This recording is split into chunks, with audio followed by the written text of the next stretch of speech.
Yeah, it's worth it to do, goddammit. It's worth to do it. And you know what is always worth to do? What's that? Hey there, everybody. Welcome back to PixelLit. My name is Kevin. Alongside with me, as always, is Phil. And today, we're finishing off Halo: The Flood by William C. Dietz. Last episode on this book, because this is one of those books that starts off well enough. Actually, it started off at like a here. And if you're just listening, I'm like my hands in like the middle of the screen, and it actually went up a bit to like a here, and then since then it's like it tripped and has been sliding downhill steadily. And we get into these last few chapters, and for as exciting as these levels are in the game, they are the opposite in book 4. Yeah, it's getting a little tedious, to be completely frank. And we were discussing this before. It doesn't feel like the author's fault most of the time. No, the author's working with what he's got in front of him, and as we've pointed out before, it's the most fun when he's allowed to create something whole cloth in the universe, and that continues. I'm happy to report all the way to the end. All the way to the end. It's clear that when he's making shit, he's having a good time. He's having a grand old time with McKay and Yap and all these other characters. He is loving it. And then we get to Master Chief and Cortana, and it's like, oh, this is a bit of a bummer, isn't it? It is. This is the Prima strategy guide for for Halo Combat Evolved. It's such a strange situation, but it's funny because we talked about continuing on with the Resident Evil series and some of these other ones, and it feels like more of those books exist than the books based on an actual game. Yeah, because let's face it, there are like 100 Halo books out there. Oh, there's so many. And 6 games? Yeah. So, we got, was it 1, 2, 3, 4, 5, and Infinite, I want to say. Yeah. A few more if you count ODST and Reach. And Reach. Reach and ODST. And I think ODST is an expansion of 3. There you go. So, yeah, I mean, there's so many. I mean, the Halo book novel universe has expanded beyond the scope of the games. Obviously, they try to fill in the gaps as much as possible with the books, but the books that are specifically, I don't want to say all of them, but this book that is based specifically on the game is which, it's, you got to start someplace. In terms of the actual game adaptations, because of course we didn't really adapt a game with Fall of Reach, so you got to start someplace, and it's all right. It's all right. It's okay. So, but it does open the door for lots of fun stuff. It does. That might come out later. Yeah. But we'll get into that. We'll get into that. And actually, since we last recorded, I want to say, it's been a couple weeks since we last recorded. It's been a minute. It's been a minute. I think between this recording session and last recording session, the trailer dropped for the Halo television series. That's right. For those of you who don't know, we record these about a month ahead of time that they're getting put out. But for us, it was just, I think, a week or so ago that the trailer for the Halo television series. And needless to say, people were upset that Cortana was not totally blue in the trailer because nude and nude-ish. Just I don't know, man. Like it looked like, it was like, oh yeah, this is this is about Halo. This is Halo-ish. Yeah, this feels like fine. Halo. It looks fine. It's Halo, and if you think Halo is more than that, then I think you're probably misremembering Halo. It's the game with the funny grunt aliens. Yeah. I think what we get into when it comes to a lot of the weird ass complaints that came with that trailer is essentially what you and I kind of argue for and against in this show, is that if you are just translating something beat for beat, moment for moment, color for color, pixel for pixel in your adaptation, then what the fuck is the point of the adaptation? What are you doing? Right. Everything from story points to design. Yeah. Then you have to play with it. You have to, if you're going to cover a song and make it sound exactly like Blur's song 2, Yeah. then why don't I just listen to Blur's song 2? Right. Like, what if you're Madonna, of course you're going to adapt American Pie, right, and change the lyrics and cut out some verses, because, you know, otherwise I'm just going to go listen to the Don McLean version, right, which exactly. I probably will never do again in my life, because I don't want to. I think what Kevin is getting at, that we can all agree with, is that American Pie is a bad song and you should not listen to it. It's a saccharine song about an era of music that was like 12 years long. Right. and that's how long the song feels, too. And that's how long the song feels. But anyway, back to Halo. And is Don McLean still alive? I can't remember. I think he died recently. Oh, okay. Rip. And let's see. No, he's still alive. He's still alive. Unrip. Yeah, he's 76. Unrip. He's only 76. Dude sounded like he was 76 when he made American Pie. Anyway. What? Yeah. He looks about the same. He's singing about Big Bopper in that song. And Buddy Holly. Yeah, Buddy Holly and people who died in that plane. Yeah, it was the Big Bopper and Buddy Holly and Richie Valens, I want to say, if I'm pulling my music trivia out of the back of my head. That's the day the music died. Valens did La Bamba, right? Yeah, he did. Then yeah. La la la la Bamba. That's a good song. Yeah. We used to have a guy at our karaoke bar who would every night, almost every night, it felt like he'd get off his shift, this little Mexican dude, and he would put that in when there was like 15 minutes left till the bar closed. Yeah. And he would sing it at the top of his lungs, and everyone fucking loved him for it. So that is amazing. Anybody else, you come in 15 minutes before closing and you want to sing your song, we're going to tell you to go fuck yourself. Yeah. That guy, we were like, yep, get him up there. No, so you didn't have like a sweaty guy in a white suit plantation owner roll in there and try to sing Big Bopper's Chantilly Lace? We did not. Not as well. You know what? Not as frequently as you'd think. Let me put it. A Chantilly Lace and a pretty. Okay. That song. That song. So now here's a question. You guys listening, let us know. Would you want a bonus episode or series of bonus episodes where we talked about the Halo TV show? Yeah, let us know in the comments. Or the Uncharted movie, or what have you. Any movie adaptations, movie and television adaptations of video games. Let us know in the comments below. There are no comments, just on podcasts. So just tweet at us. Just find us and shout at us. We'll probably put up a poll or something on Twitter too, just to that'd be fun. Make it official. But if you're not going to listen, we're not going to put all. We're not going to put them out. No, not going to do it. Not.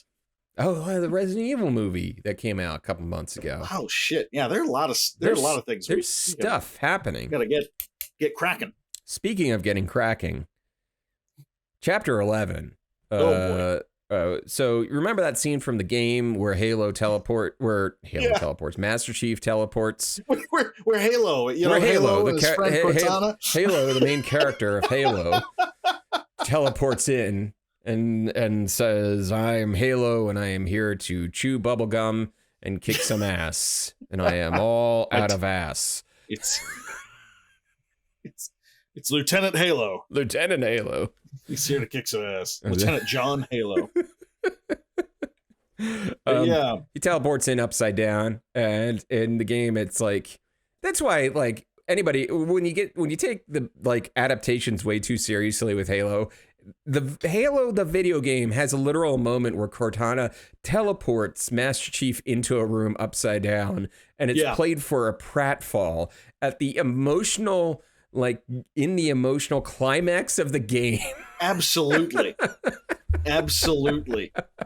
It is no, you said it best. The emotional climax of the game. And we've got this fucking Laurel and Hardy bit. Like, I don't know what. Good God. So, yeah, womp womp, I guess. It's fine. I love it in the game. It's great. But, you know, that's just a shout out to the Cortana's not blue enough boys out there. Right. Let's not take ourselves that seriously, gentlemen. Our hobby is sitting in front of a screen and pretending to be a Marine.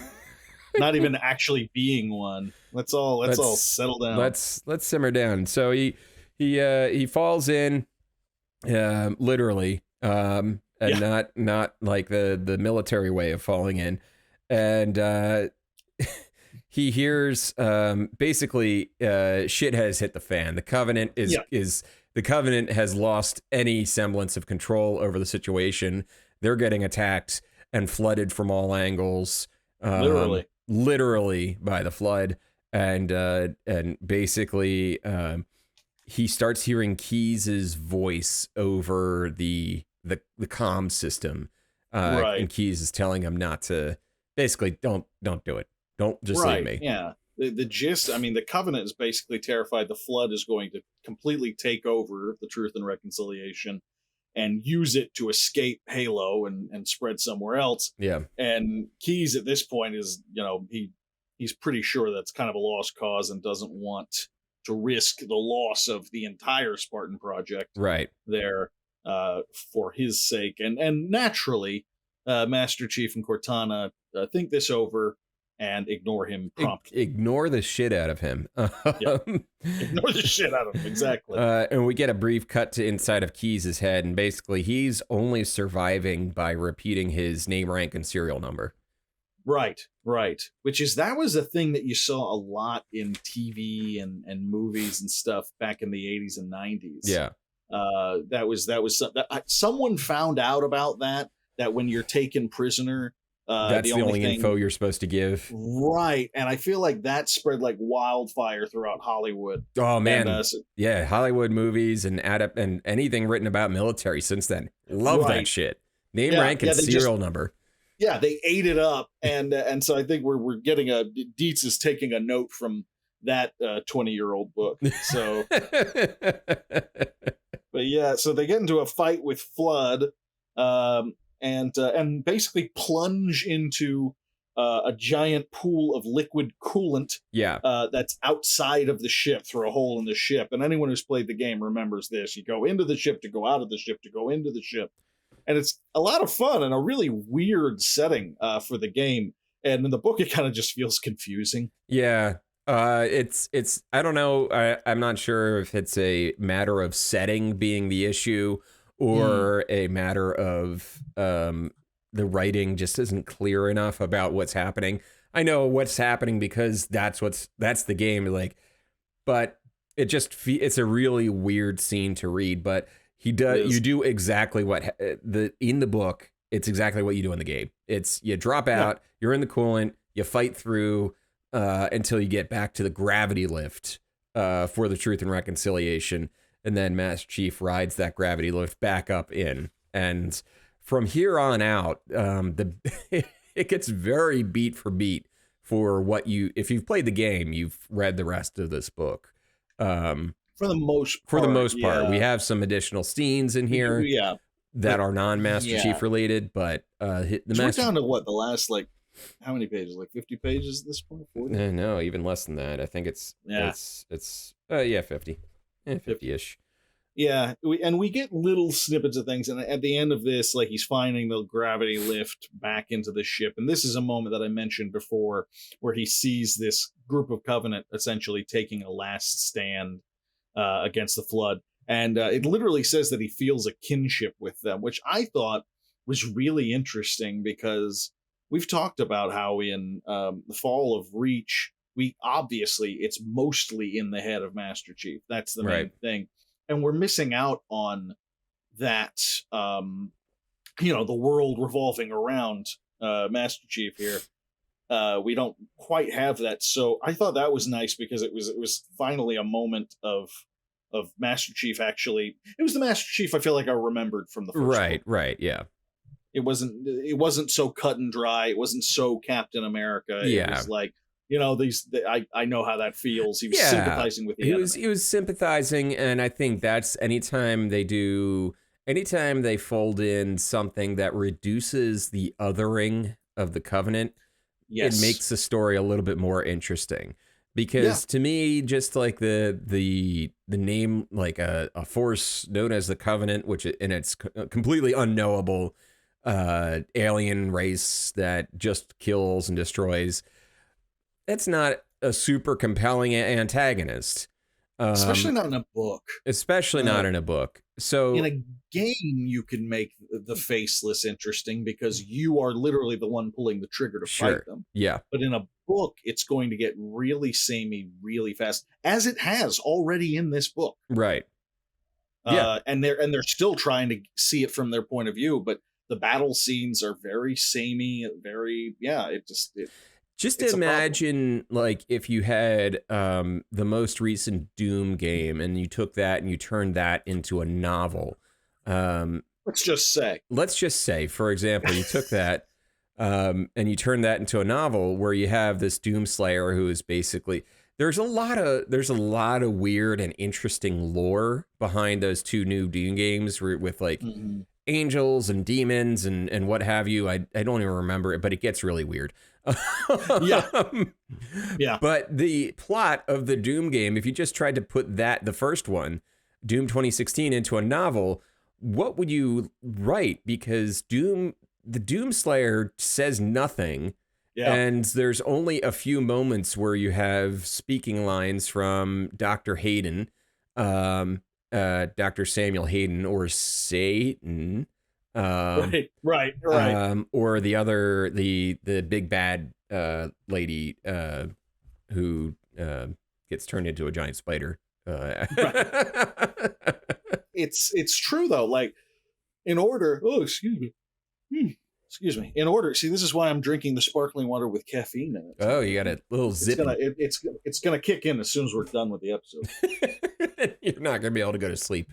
No, man. I'm nearly 40 years old. I shouldn't be doing this. But yeah. Let's workshop that a minute, because I feel like if you're gonna make a Doom book nowadays, Doom guy cannot be the protagonist. No, he's got to be like this background kind of character. Yeah, I feel like you could make a really cool anthology of like Doom stories where they're all these like scientists and workers, and just like, what was the series they did for Star Wars? Like, was it called From a Different Point of View or something like that? Oh, I don't think I read those. Hold on, I'm going to look this up. Okay, because it was this anthology of stories. From a certain point of view, and they've got it for Star Wars and for Empire at very least. They might have it for Jedi, I'm not sure, but the whole idea is that they take that story that we all know a billion times over, and they tell different pieces of it from unexpected POVs. And I feel like you could do that with Doom. Like, that could be a good book where you've got workers and even like cultists and hellbound creatures and shit like that. Yeah. But you couldn't tell it from, you're right, you couldn't tell it from the point of view of Doom guy. Yeah, you could do that maybe for a graphic novel, where something very extremely visual, you could, I think, and it's just really an excuse to draw some rad and gory art, Sure. which look, let's face it, people, we don't have time for that. We're adults, and I would like that, but I would love that. I would love that. But that being said, I agree. It's almost like for a while they were tossing about for the MCU, or they were tossing about this TV series called Damage Control, which is literally just about the people who clean up after superheroes. So that's like a point of view in some of these stories where you don't have a real interesting protagonist, where you can tell the story from a point of view of somebody who has to clean up after them. Oh, you see, that would be fun. That could be fun. There's a video game like that. Yeah. But we're not talking about Doom. We're talking about Halo. We're talking about Halo. So Lieutenant Halo. Lieutenant Halo. fights against the Halo monster. The Halo monster. Yeah. No, we're actually back with McKay. Yes. Let's see. What is McKay doing? Well, McKay is like watching. Basically sees the flood. Basically, this whole section is McKay witnessing the flood.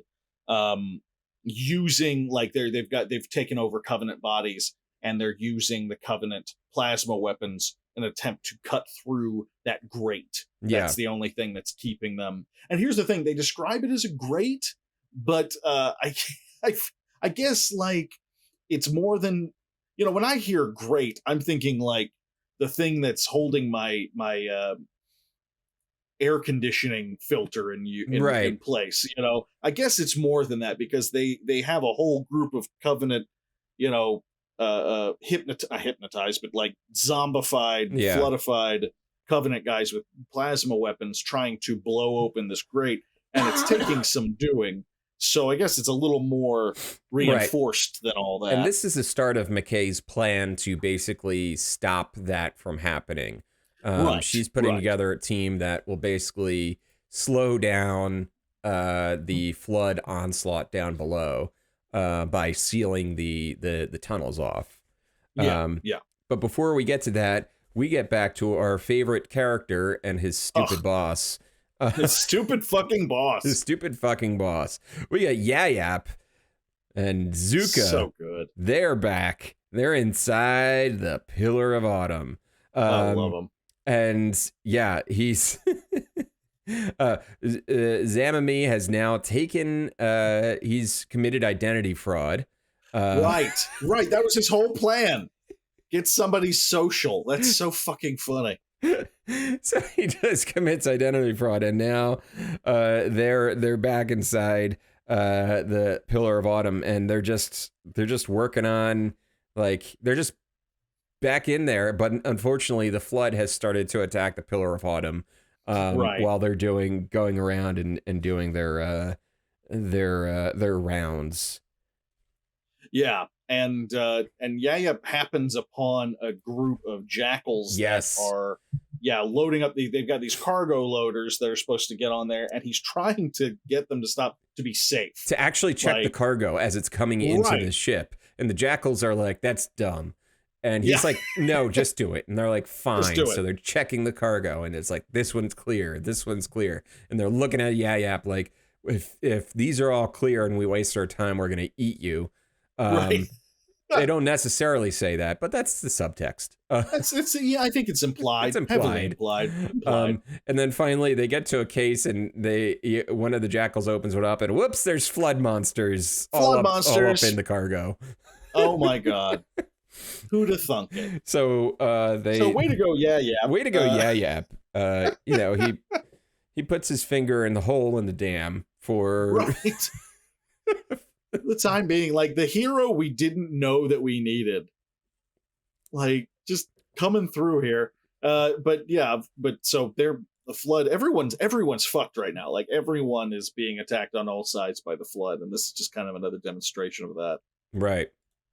Yeah. And basically what ends up happening is the jackals make him an honorary jackal. Yeah. So you're cool with us, Chief. Like, things are looking up for Yap. Yeah, he's working his way up. It's kind of amazing. Like, he doesn't even fucking need his old boss's, shitty job. He's doing fine on his own, making friends, flood, influencing people. Right. He is Dale Carnegieing his way right to the top. You say a jackal's name, and it's their favorite word. It's their favorite word. A jackal's name is their favorite word.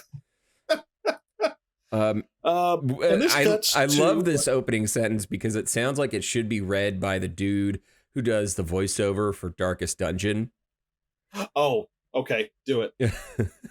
See if I can. You have a lower voice than I do. You got to do it. A full company of heavily armed Marines waited as torches cut through the metal grating. Sparks fell into the Stygian blackness below, and each man or woman considered what awaited them. Very nice. Very nice. You remember our estate. God, I now have to play that game again. I backed the Darkest Dungeon board game, and I'm dying because they're sending, like, they're late, obviously, which is fine, but they're sending all these pictures of all the beautiful minis, and I can't wait to paint them, and I'm dying inside, Kevin, because I'm almost done with the Hero Quest minis. Oh, so they're paintable minis. Oh yes. Oh yes. Any mini's a paintable mini, Kevin. You just gotta want it. You just gotta want it, even if it already has. Even if it already has paint on it, you can always repaint it, baby. Exactly, and you should. Let's face facts. Oh yeah, this is the line. You remember our venerable house, opulent and imperial. There it is. Oh yeah. Oh yeah. That line lives rent free in my head. It's a good line. It's such a good line. Everything said by Wayne June is June. That's his name. Oh, it's so good. Would they survive or leave their bones in the bottom of the hole? There was no way to know. It's so good. See, yeah, if we could get Wayne June to just narrate all of the books. You use a word like Stygian, and I'm in Wayne June mode. Use a word Stygian, Eldritch, Stygian and Eldritch, and what's the word it means just before the flood? Antediluvian. Antediluvian. Yeah. Stygian, Antediluvian, and Eldritch. Absolutely. You've hit the trifecta. That's it. That's all you need. Oh gosh. Love it. And antediluvian would have no meaning here, but it's right. You'd get some kind of lore nerd, like coming out of the woodwork to be like, okay, well that clearly refers to, and you're like, got it, great, thank you. We're fine. Everything's fine. Everything's fine here. How are you? How are you exactly? So yeah, we've cut back to the Marines. That basically we get a little more information. The deal is that they have got to. Oh wait, am I skipping ahead? No, I am skipping ahead. Hold on. They are looking down into the hole. Yes, they're looking down into the hole, and Silva is starting to recognize that McKay is about ready to snap. She is like Silva. We're gonna start seeing like a new side of Silva, which is kind of surprising to me, and I'll ask you about it as we get further into it. But McKay, he sees that she's seen so many Marines die. She is on her way to just like the thickest PTSD burger you've ever seen. Yeah, with all the trimmings, and he knows that. And so he's basically determined that she needs hope. She needs something to fight for. And so he kind of gives her this speech about how they're going to be going home after all of this. And he tells her Master Chief's plans and says that and tells her that he's planning on stealing the Truth and Reconciliation. That so they can take over this alien ship and ride it back to Earth, like heroes. And it kind of has the opposite effect intended, because McKay hears a lot of glory in what he's talking about, and we do see a lot of this. Silva suddenly becomes this real glory hound. Did I miss something? I don't remember him being like that. Really, it's a bit of a sudden shift in tone. I feel like there's a deleted chapter or section somewhere in here where that would have tied earlier Silva to later Silva together a little bit more nicely. But it did feel a little out of left field, where he was like starting to do the whole pomp and circumstance and glory stuff. And we're gonna see a lot of that kind of thing too as it goes on, and it's weird. I remember I know Silva is like really proud of the Marines. I know him as kind of a little defensive on the Marines versus the Mjolnir project. Mjolnir. But I never got any hints that he was a glory hound. So this heel turn kind of I don't know if I bought it. Yeah. Yeah, it's a little it's a little weird. Yeah. So So, and that's when we get to what I was talking about before. Basically, the gist of what they have to do is they got to seal these 4 holes underground that lead to Alpha Base in order to stop the flood from getting to them. And so they use this. It's really kind of primitive. It's hilarious. They use this winch pulley system, basically, with a bunch of Marines on top of this kind of crank elevator sort of setup they make for themselves. And they sit a bunch of Marines on top of it and lower themselves down, trying to stay out of the range of the flood, which is right underneath them. Right. And you know, they get a few casualties, but pretty quickly they realize all they need to do is throw down a bunch of grenades, blow it up, and they're good to go. But and that everything, and they get everybody back up, and the shaft is sealed. And they're like, McKay's like, well, that'll hold them for like a day. right.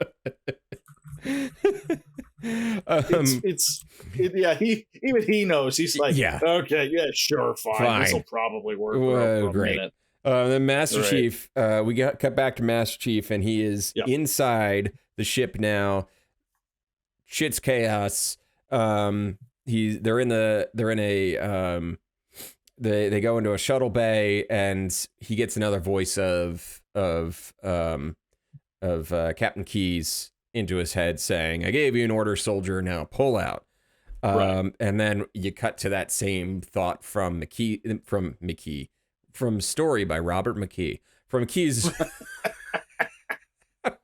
From Keyes' point of view, where it's basically his final moments of being able to hold off whatever is in his brain. And then we cut back again to Master Chief, and he is just hacking his way. He could use a chainsaw right about now. I mean, yeah, if you want to get back to Doom again, like he could really, it would be really nice to have a chainsaw, a chain blade, chain axe, anything with a chain, really. Would be a good start. Yeah. And he's just firing through, and basically Cortana is urging him on, like, his captain's vitals are fading. We got to keep moving. And they get to the and in the game it's kind of like a stunning moment, because it feels a little stunning in the book too. You get to the command deck, and there's basically just this giant fleshy blob on the command deck near the navigation station, and it's like, there's this thing, and then you realize that it's Keyes. Yes. They see it. They start. The first thing like when Master Chief sees it, he recognizes it as like a new form of flood. Yeah. You know, like, and it's like, oh no, that's actually my old boss. Yep.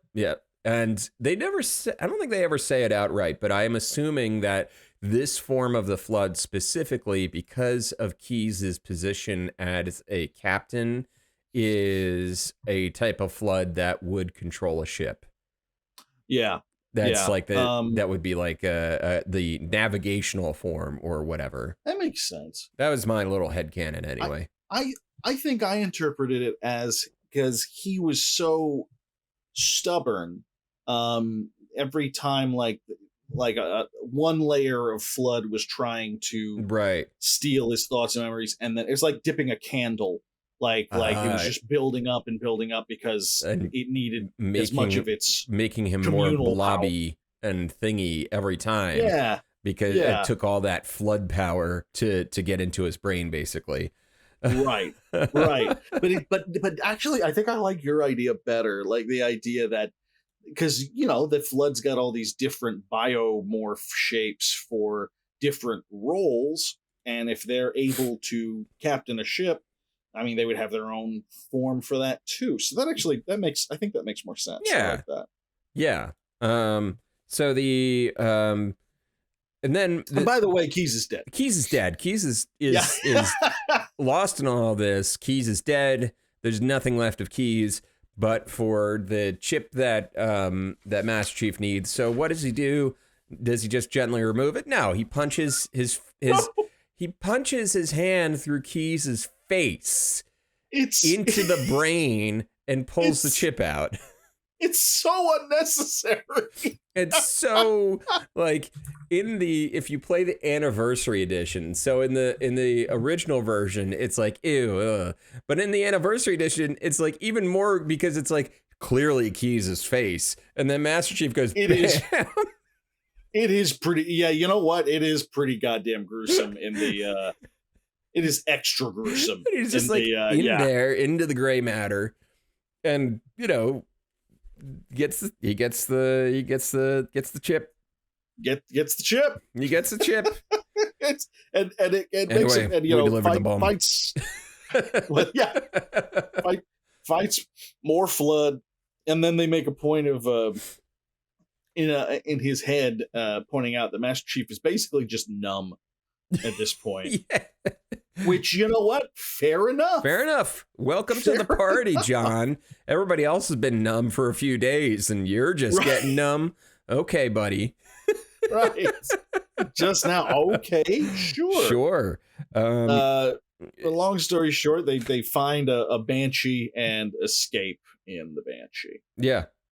Yeah. They find a banshee and off they go. Yeah. And he's flying around with the banshee.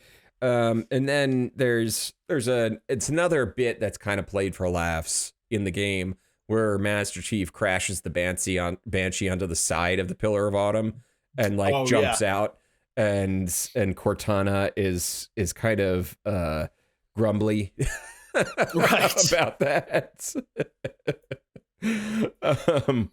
But from here on out, Chief is basically just running through the Pillar of Autumn, much in the same way that you do in the game. He is running through. He gets up to the bridge, and wouldn't you know it, there's Mr. 343 Guilty Spark to really ruin the parade. He's back. He's flown I guess he teleports. He could just teleport there. I guess he can teleport. Yeah, sure. Yeah, sure. Yeah, why not? Fuck it. So yeah, there's basically he gets there. The switch on the bridge that would have allowed them to set the detonation timer has been deactivated by Guilty Spark. So now Chief and Cortana have to go down to the engine room in order to manually do it, make it happen. And what's the tool that they're going to use to manually shut down these shields, Kevin? Do you recall? A well-placed grenade, perhaps. A grenade. Just love this. Well, we just got to get down there and shut it down. Throw a fucking grenade in there. Throw a fucking grenade. Should do it. We're a couple of surgeons in here. Don't you worry. Surgery with a shotgun. We're gonna use every part of the buffalo. Don't you worry. You got grenades, frag, plasma, rockets, whatever you got. You know, variety is the spice of life, my friends. So now there's sentinels in the whole mess, and they're chasing after Chief and Cortana. By nature of that. You feel worse for Cortana than for Chief because she really doesn't have any say in it. No, she's just along for the ride in many ways. I did kind of feel bad for her here because it's literally, I think, the first time in the history of Cortana so far where she kind of outright does not know what to do. Yeah. She's don't look at me. So don't look at me. And meanwhile, Master Silva's like, oh, we were about to start our assaults on the Covenant ship, the Truth and Reconciliation, and they have a very specific plan, and they are going to take it. And they got 236 leathernecks, and they got 76 naval personnel, and they got plasma rifles, and they are lined up, raring to go. And this is Silva's coup de grace. This is his piece de resistance. This is the thing. Right. That gets him promoted to colonel. You know, this is what he wants to do. He's thinking of ticker tape parades when they get home. He's all thinking, that shit. he is thinking way too far into the future. Yeah. And Wellesley points out that there is flood on board the Truth and Reconciliation. It's too dangerous, Right. For the sake of Earth. And Silva points out, well, we're gonna kill them. We're killing them right now. Yeah. And the ones that we don't kill, we wanna study them anyway. Right. Which, has he not seen or read any xenomorph fiction? Clearly not. I mean, that's never how it works. The Alien franchise does exist within the Halo universe. There's nothing that says it doesn't. So this is why you need culture, people. This is why you need to pay attention to great culture. Looking at wet eggs, people. Right. Just stop. And certainly don't lean forward in. Do not squinting your eyes. Stare at the eggs. Don't even stare at chicken eggs. You take them out, you crack them open, make it a quick transaction. Yeah, don't linger. Just be safe, people. Just be safe. Because if you start staring at that and that thing starts hatching, you're going to lose your mind. You're gone. You're gone. Whatever, one way or the other. Whatever comes out, you're either eaten or snapped in the brain. Yeah. We do get a moment. This is a good line where Wellesley is debating the whole situation with Silva. Wellesley considered taking the debate one step further by pointing out that Silva's ambitions might well have clouded his judgment, but knew it would be a waste of time. That's your final decision? Yes, it is. Then God help you, the AI replied gravely, because if your plan fails, no one else will have the power to do so. Snap. Which is, damn. Shots fired, Wellesley. Damn, Wellesley. But that brings me back to my point before. This still feels like a very abrupt turn for Silva. Speed. You know what this is? This is a Daenerys turn. This is a Daenerys turn. Basically, sorry, I already forced that out of your head. But basically, it's like we have this character that's one way, but for the sake of the plot, it would be better if they were this way instead. And it's you hear George R.R. Martin later say I went to HBO and Benioff and Weiss, and I was like, hey, this show should be 3 more seasons and much longer seasons than you're giving it in order to do what's planned. And they're like, nah, it's fine. And it wasn't. We're producers. I think we know what we're talking about. Jesus. And what they were talking about was they just wanted to wrap Game of Thrones up so they could move on to Star Wars. And then they lost the Star Wars thing because of how bad Game of Thrones was. And sometimes there is justice in the world. Sometimes. But yeah, so we've got so Silva is lining himself up for a real nasty fall from grace here. Yeah. And everyone seems to know it but him. Yeah.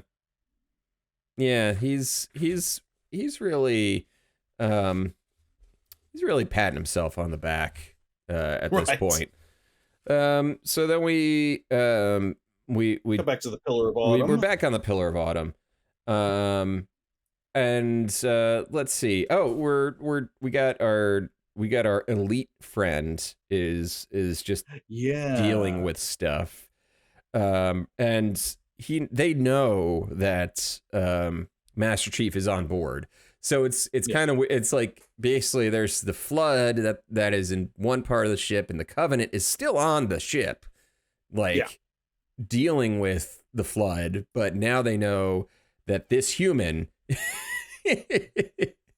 is, and also not just the Master Chief, but Guilty Spark is on board. And then there's these Sentinels now that they have to contend with. So it's like 4 different, just 4 different enemies. There's so many factions fighting each other. There's the Sentinels, there's the Covenant, there's the Flood, and then there's Master Chief, which even though he's one person, he's a faction unto himself. I mean, let's face facts. Yeah, that is absolutely true. And then basically Zamami, Danny Zuko volunteers for the mission to hunt down Master Chief on board the ship and kill him. Right. Which I don't know. He kind of volunteers in the sense of the word. He just basically goes, "Yeah, I'm going to take him out," and like, leaves.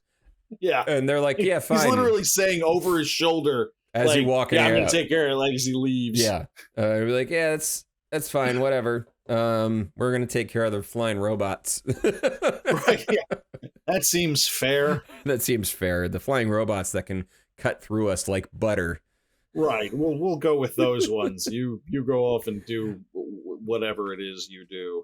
We jump back to Master Chief, and he is making his way downtown. He's making his way down to the engine room, and he has to cut through the cryo chamber and all that stuff. There's hunters, there's sentinels, all the gang is there.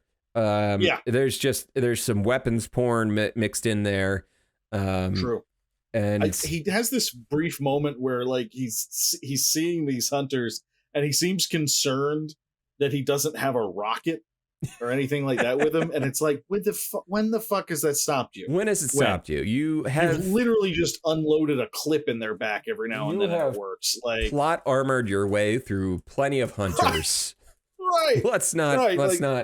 What are you chewing on? Stop it. Is the dog chewing on something? Yeah, hold on. He's a dog. They chew things. He's a dog. They chew things. I like plastic. Our cats like plastic. So. Yeah, he likes anything that was at one point in the trash can. Yes. Yes. That's a very specific It's bouquet. very specific bouquet. For his canine nose is the trash. Trash wine is what we call it. When we get a lot of those juices that just from stuff, and they kind of just moisten together and just fermented enough, and then they get sucked up into like a paper towel that gets thrown in there. So there's just this damp paper towel of like marinara and bubbly water and whatever, just splooged in there. And then at some point he'll try to get into the trash can, or when I'm changing the trash bag, if I put it down for a second, he'll dive in and try to get that, and then he consumes it. Oh yeah. And he doesn't consume it in one spot; he consumes it all over the house. So there's just pieces and shreddings of paper towel that has absorbed various food products that have been sitting in the trash can. You just gotta really find out if this is going to taste better in a different room, because if you don't, then you feel like you've missed out. You really haven't put in the effort. Is his thought process. But we do call him a trash dog. I mean, he earned it. He earned the nickname honestly. So he's like, "You trash puppy." Fuck. Representing our family out there. We get a Cortana point of view chapter inside the head of Master Chief. Well, it's actually both Cortana and Master Chief. The point of view kind of switches back and forth, it feels like. It does. It pops back and forth. Which I'll allow it because they're both in the same brain, more or less. Right. That's only fair. It's only fair. You share a brain, you can share a section. You can share a section. But they get into the engine room, and Guilty Spark is floating around. And alert, we gotta shit's going down in the engine room. Sentinels, come on, get in here. So like the Sentinels are in, the Flood are flooding in, and and basically a face hugger tries to eat his face. It jumps him, basically almost takes him out. And then, by the way, the Marines take the truth and reconciliation with ease. They get in there. They clear out the Covenant. They got the ship. It's their ship now. And Silva is pleased as punch. Uh, because they basically they eliminate the elites. But basically the last line of the section is the humans had taken the ship, but they had taken something else as well, something that could kill every single one of them. And that is Jenkins. They brought Jenkins on board the ship with them because that sounds like a great idea. Which is just so smart. Yeah. And he's like, he literally can smell the flood coming and that kind of thing. And I don't know, man. I don't know if Jenkins has exactly shown that he's trustworthy enough to bring on. He broke his arm off and tried to use the exposed bone to stab McKay at one point. Yeah. But other than that, I don't feel like I trust him very much. My God. Yeah, I don't know what they're thinking with this one. Like it's look, we gotta, go out on a limb here and really try. We're really desperate, but I don't know if I'm gonna be this desperate to bring a zombie along with me to the party. Yeah. So basically, Zamami and Yayap go into the communications center, and basically Zamami is like, just sit here and listen to the radio, while Daddy takes care of a few things. Right, because he still needs Yayap to like handle his communications, basically. Yep. And Yayap sits down and he's like, yeah, this is probably not going to go well. Right. Once again, Yayap proves to be the smartest guy in the room. Meanwhile, in the engine room, Master Chief, things are wrapping up quickly now. Master Chief fights off the infection form that tried to eat his face. Luckily, he has a helmet on, and that is not a problem. And that's something that I would recommend for anybody who is interested in looking at wet eggs. Right. Face stuff. So he basically he does the thing that you do in the game. You go up to the switch, you throw the switch, the shield retracts for the part of the engine. You throw a grenade or launch a rocket, depending on what you have. When the things are open, it blows up, and then you got to do that 3 more times. It's a rinse and repeat scenario. And this section ends with 1 down and 3 to go. So, because it's going to be the same thing as before. We're gonna deal with that level of padding again. So the Truth and Reconciliation. We're back on the Truth and Reconciliation. And now it's Silva is he's really happy with himself. He's trying to get away from Halo ASAP. Like they're clearly not like really doing a ton of like, I don't know, checking for shit. Like he's just ready to go. Yeah. He's just ready to roll. And let's see, and we get a little kind of throwaway thing that they've captured what they call a prophet, one of the lead Covenant psychic bugs, so to speak. And then we get this moment between McKay and this naval officer, and as we pointed out before, the naval officers are kind of like, they're being really closely guarded because they have specific skills that nobody else can do, like flying a ship. Right. So this naval officer points out to McKay this access point that links to the control room to the engine, that links the control room to the engines. And basically she points out to McKay that, this area, this needs a guard.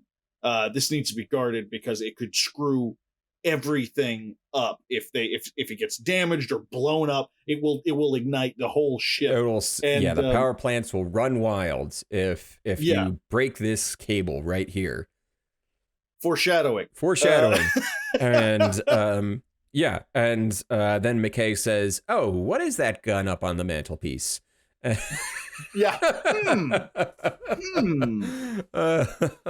Chekhov. I hardly know the man. Anton Chekhov leans in and goes,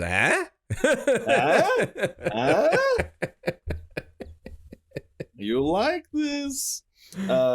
So the flood attacks the engine room, and it's enough to basically make Jenkins just lose his shit. Yep. So basically, it makes it clear to everyone that the ship is still infected with flood, but Silva really doesn't care. He's insistent. He basically has the ship push off, and basically the vibration of the ship pushing off causes the flood to attack. Right. It follows the vibrations. So basically, yeah. And in this moment, McKay basically makes the call that Silva would never make. It's a big call to make, but having just been told that, if you do this thing here, it's going to blow up the whole ship, knowing that the flood is attacking the ship, and knowing that if a single flood got back to Earth, it would destroy Earth, she severs the thing, and basically, so what ends up happening? Silva, last couple paragraphs here. Silva was too many decks removed to feel the explosion or to hear the muffled thump, but was able to witness the result firsthand. Someone yelled, "The controls are gone." The deck tilted as the Truth and Reconciliation did a nose over, and Wellesley made one last comment. "You taught her well, Major. Of that, you can be proud." The bow, then the bow struck. A series of explosions rippled the length of the hull, and the ship, as well as those aboard her, ceased to exist. And that's a wrap on McKay, Silva, Wellesley, Jenkins, literally every Marine and naval officer left on Halo. They're gone. Oof. Which here's the thing: we all understand. You as a reader, you look at it and go, "Okay, bless you." Thank you. You understand why McKay does what she does, but I can't help but feel if I was a soldier or naval officer or whatever aboard the ship, you're like, "What's happening?" What the and then you fuck, die, lady. You couldn't even try to get some of us off here. You couldn't have just killed Silva and then instructed us to leave. Yeah, come on. But no, she kills everybody. No, everyone dies. Everyone dies, even though there's other ships on the Truth and Reconciliation that they could have taken to get off. So that's them. They are gone. They are gone. So basically, Yap is now back elsewhere. Yap is giving Zamami some recommendations on where to go, and I love this part. I love this part. "You sure?" Zamami demanded, and Yap's like, "I don't know." Sure, fine, fuck it, right, good. Fine, go that way. Good work, Yap. We're on our way. He's like, Yap's like, "Be careful, Commander." And then, and I love this. Shortly thereafter, he loaded a day's worth of food plus a tank of methane onto a Ghost, steered the vehicle away from the Pillar of Autumn, and immediately found what he was searching for: a sense of peace. For the first time in many, many days, Yap was happy. Yap quit his job. He quit his job. He's like, "You know what? I think I'm going to leave. I don't want to be here anymore." He's out. He figures they're all going to die anyway. So he's like, we're all going to die. No one's coming away from this alive. Yep. And so I'm not going to die under the thumb of this fucking dude. I'm out. Yep. I'm out. And then Master Chief basically, thankfully, we cut away. I think all right, so the final grenade goes off. Okay, yeah, they cut out two, 3, and 4. Thankfully, unlike the other time when Master Chief had to do something similar in the book, we actually did compress a little bit. Right. So basically, so there's that moment when you're escaping, that you take an elevator and there's all these like it comes down and there's like these grunts and elites like standing on the platform right before you get out. And that's where they decide to like fit in the idea that's the confrontation between Master Chief and Zamami. So basically they have this back and forth, and it kind of cuts back and forth really quickly between the 2 points of view. And then all right, what exactly happens? Does the elevator fall or something? Yeah, the elevator drops. Yeah. And he's being attacked by Zuka in a shade gun. Mm-hmm. And the elevator drops, and Zuka falls to his death. It's the most underwhelming. It's very underwhelming. Basically, Cortana kills them by taking over the elevator controls or something like right, that. Yeah. And Zuka, who we've been following, like he's the Covenant character we've been following this whole time, just dies like in a paragraph, like just Addy falls and he's dead. Waited for his first glimpse of paradise. Just man, oh man, I gotta tell you, like, it's just so pitiful. You're expecting some face off or something like that, but I figure the author is like, we are so close to being done. Let's just finish this. Let's finish the book. Although it might, you could interpret it as kind of like a sly wink to the reader, to anybody who's played the game. Yeah, where the scene is just a flood of, no pun intended, but like a flood of Covenant that you're just killing. And the idea that one of the faceless Covenant that you character. kill is this character who's had it out for you, who has been grinding an axe for you for like so long. And when it comes to killing him, it's like M. Bison. For me, it was a Tuesday. Yeah. Like it means nothing. I hope that's what it is. I'm gonna give. Let's give him that. Let's give him that benefit of the doubt, because that could be really hilarious if that's the case. So basically, with all side characters dead, almost dead. We just have the run at the end where you get a countdown timer and you drive that warthog, which this is probably the most alarmingly, like, the game is so much better moment. Yeah. Because that last scene, I'll tell you what, it's, if you want to be a stickler, you could argue that it doesn't represent the best of Halo at the end. Like, the final moments are you driving in a warthog, which feels kind of weird. Yeah. But it's so much fun. It is fun. It is a neat moment. It's you got a countdown timer. You got to get off the ship. You get to where you think you're going to get picked up, and then everybody's favorite faux hammer bites the dust. It's so sad. It's so sad. After all that, faux hammer's down. Her ship crashes, and so they really. I'll give Dietz this. It is a relatively tight writing of it. It's not like it takes the full time in the game. Right. It doesn't take a full 15 minutes to read. He gets out, faux hammer crashes, and it's that final moment. He's running, there's the flood behind him. He runs up the ramp, he kills a few more, and the ship closes the ramp, and the ship takes off and blasts through the atmosphere, and he's off. And we get a final moment. With our best friends. Of Yaya. Yaya is basically having a picnic on the foothills.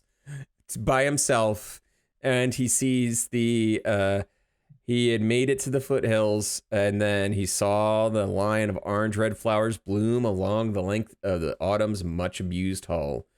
That's a wrap on Yayap.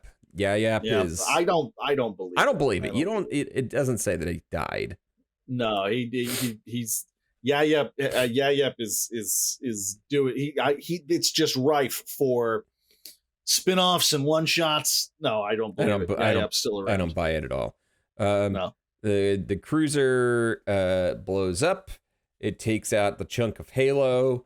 One chunk of Halo flies off and hits another chunk of Halo, and Halo is no more. And Right. And Chief, in his final moments on the ship, or in the final page of the ship, just remembers he's thinking of McKay, and he asks Cortana, McKay. "Did anybody else make it?" And Cortana's like, "Nah." Nope. No, she's a little bit more poetic. She said, just dust and echoes. That's all that's left. Right. And then the Spartan winced. McKay, Fohammer, Keyes, and all the rest of them dead, just like the children he'd been raised with, just like a part of himself. So yeah, so we get another moment where Master Chief, everybody that he's fought alongside except for him, is and dead. Cortana are dead. And Cortana immediately goes into like, well, we had to do it. We had to do it. Right. Yeah, she's immediately, yeah, it's true. She's immediately like, really like, but I mean, like, we can both agree, we did the right thing, right? Yeah. It feels a little, she doth protest too much. And Master Chief is basically Robert Shaw, and is like, well, anyway, we delivered the bomb. Right. We're just getting started. And that is the end of Halo the Flood. What'd you think of it? Flood. Where's it ranking? Oh man, I mean, as we spoke last year with the first Halo, that one ranked pretty high. Oh man, Halo: The Fall of Reach is a damn good book. It is, and it's such a, so this was a really hard act to follow. Yeah. So maybe I didn't like this book nearly as much, not even close. Right. To The Fall of Reach, it had great moments. And like I said before, like the stuff that Dietz came up with that didn't have anything to do with the original game. Basically, we're watching what happens, the limitations you have when you are adapting a video game, and you try to, play it too close to the source material. It can be very dull. And but when Dietz was allowed to have fun, stretch his legs with Silva and McKay and Yayap and Zuka and the Covenant in general. Yeah. That was really, really interesting. And I think if the rest of the book had felt like those moments, then it absolutely would have matched The Fall of Reach. No question. Right. But because, it didn't, we get some unfortunate comparisons to Mega Man 2.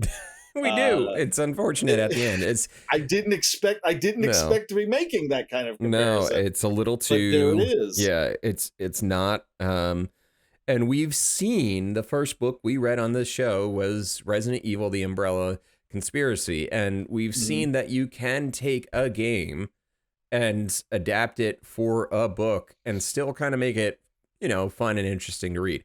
Like Umbrella Conspiracy, cheesy as hell, but in line with the source material, and also was kind of fun to read. This felt a little bit like a slog to get through at times, especially when it gets into beat for beat what happens in the game. Yes, without question. And it just kind of, because I'll be honest, Master Chief's head is not that interesting to be inside of, as we were talking earlier in our, not at this point, no. And then we're just talking earlier in our Doom Guy comparison. It's kind of, there's not a lot going on there. There's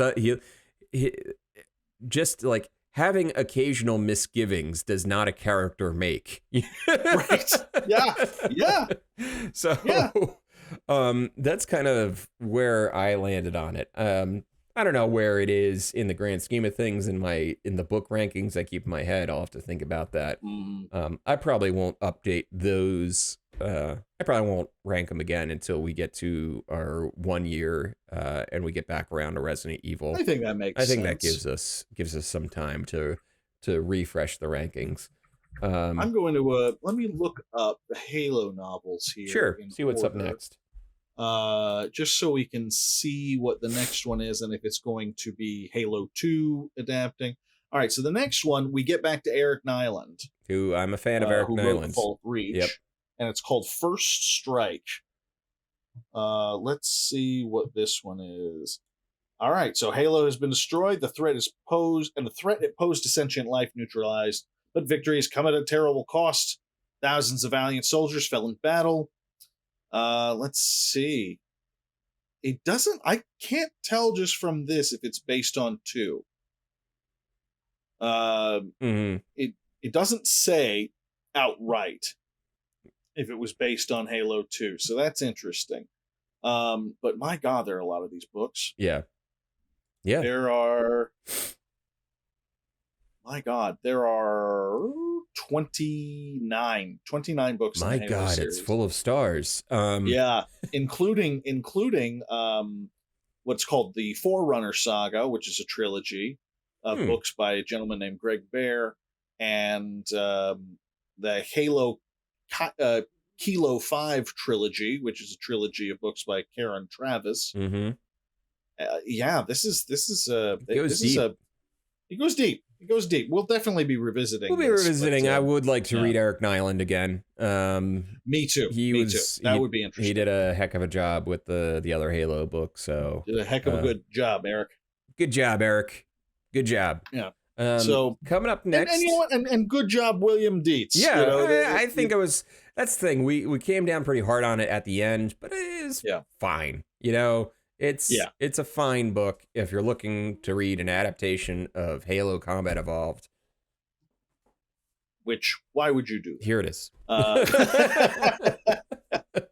No, I think this is a solid effort. I think this falls into like the B minus. Yeah. I would say it's not it's clearly, hopefully, not the strongest book in the rest of the series. Hopefully I doubt. But it is good enough and intriguing enough that I am looking forward to continuing along with the franchise as we go. Yeah, me too. Yeah. So coming up next, we have we're gonna have a guest episode.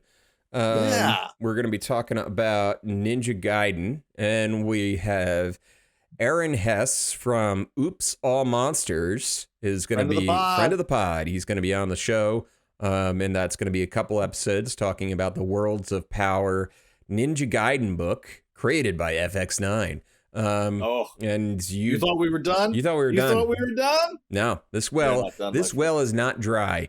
No, not even close, as it turns out. There's a bunch of them. There really are. And not just Worlds of Power. There's like Sega stuff too that we found. We have discovered a treasure trove of video game novelizations that we didn't even know existed. And let me put it this way: you guys are either in for the time of your lives or a nightmare to end all nightmares. Yeah. We're not even sure which it is. Yeah, we don't know how we're going to feel about it as we do it, but we're going to do it anyway because we love you. Yeah. Yeah, we love you, and we're on this ride too, and fuck it, let's go. And then after we do Ninja Gaiden, we got a little sword and sorcery coming up to look forward to. Diablo, Legacy of Blood. And thank God we were talking about this. Like, we were going over all of the stuff we've done. And don't get me wrong, video games are a very sci-fi heavy kind of medium. But my God, I'm just so excited we're going to read some good old fashioned sword and sorcery. Yeah, it should be fun. And if this is good, we might continue. That's another one that's got a huge series. Yeah, there's a huge series of Diablo books, so we'll probably be getting into that here and there over the time that we are doing this wonderful show for you lovely people. So thanks so much for listening to us. If you can, follow us on Twitter if you aren't already. Share us on your social media of choice. And remember, share us with your friends. Tell your friends about us, and help us grow with some word of mouth. Please. I think that would be lovely, and I would appreciate it. It would be nice of you. It'd be nice. So that'll do it for tonight's episode. Thank you very much, everybody. Have a good night. Yap lives. Yap lives.